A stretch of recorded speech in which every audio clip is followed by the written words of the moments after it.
With Hebrews chapter 5, we get a discussion of Jesus Christ as the high priest.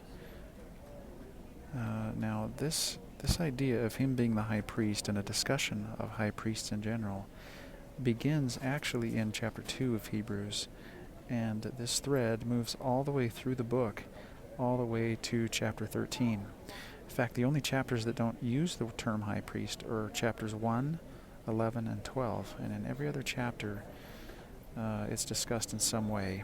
Now, we focus in on this thread in this chapter and talk in more detail about his role as the high priest. In chapter 6, there's some beautiful imagery as well. And actually that thread continues. The first 10 verses of Hebrews 5 do that, and then the final 4 verses, 11 through 14, go back to a metaphor that Paul used in, I think it was Corinthians, where he talked about milk and meat. So let's first go back and look at verses 1 through 3 in Hebrews 5. We find here that every high priest, as I said in verse 1, taken from among men, so set apart, is ordained for men in things pertaining to God, that he may offer both gifts and sacrifices for sins. Okay, so high priests in this sense, historically, were called to do a work that allowed them to be a type of Christ. And this was undoubtedly an honor, and the word honor is used in verse 4. And we have a point that is made almost in the manner of Hebrew parallelism, because the same point is being made in verses 4 and 5, stated in only slightly different ways. In verse 4 we read, "No man taketh this honor unto himself, but he that is called of God." All right, and then verse 5 says, referring specifically to Christ, "He glorified not himself to be made an high priest." So what the author here is doing is telling us that in the same pattern where Nephi teaches us that the Savior went ahead and was baptized to fulfill all righteousness, because he condescended to show us the order of things, he did the same thing when it came to his calling as a high priest and as the high priest. Okay, and so we discover that when we learn about high priests in verses 1 through 4, that they don't take this honor unto themselves. But we have evidence, and the author of Hebrews strings together two different verses from the Psalms. One is from Psalm 2 and one is from Psalm 110, to show that he received the calling of high priest from the Lord. And so he pulls from Psalm 2:7, which says, "Thou art my son, today have I begotten thee." And that's quoted in Hebrews 5:5. Now in verse 6, Psalm 110 is quoted. And it says, "Thou art a high priest forever after the order of Melchizedek." All right, so the author of Hebrews is building a case here that Jesus Christ was called to be a high priest, but he was called as such by God. Then this line of thought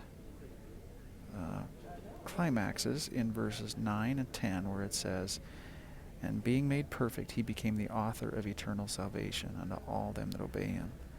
In verse 10, "Called of God and high priest after the order of Melchizedek." Okay. Now, something happens in verses 7 and 8.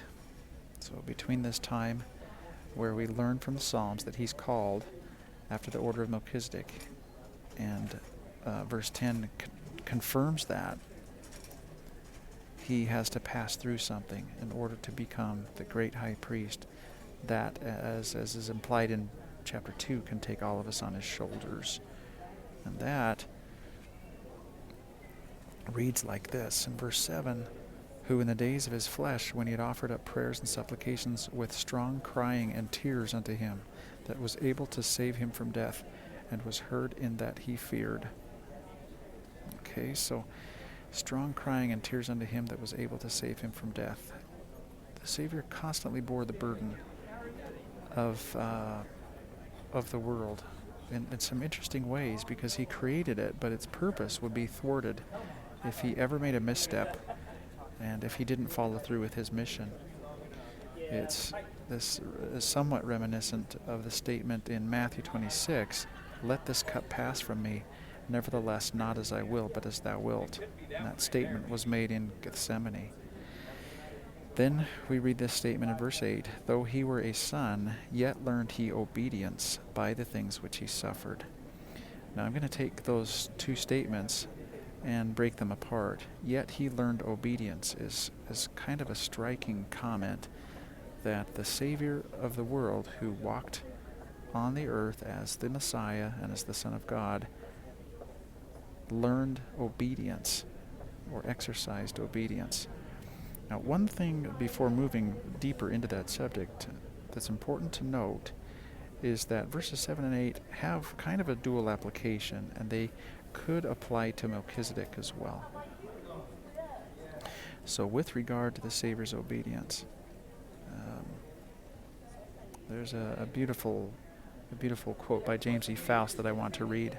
"As in all things the Savior is our pattern, the Apostle Paul wrote, 'Though he were a son, yet learned he obedience.'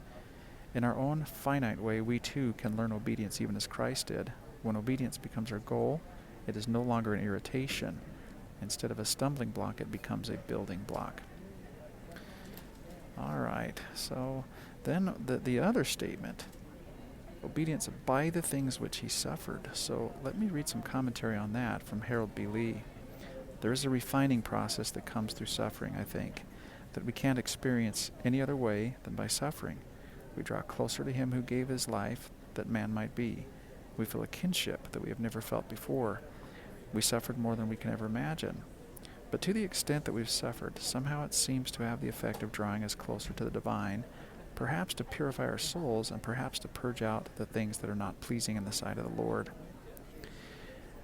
Harold B. Lee goes on to tell a story about a young mother who went through a terrible trial, and she asked him, "Must there always be pain in this life?"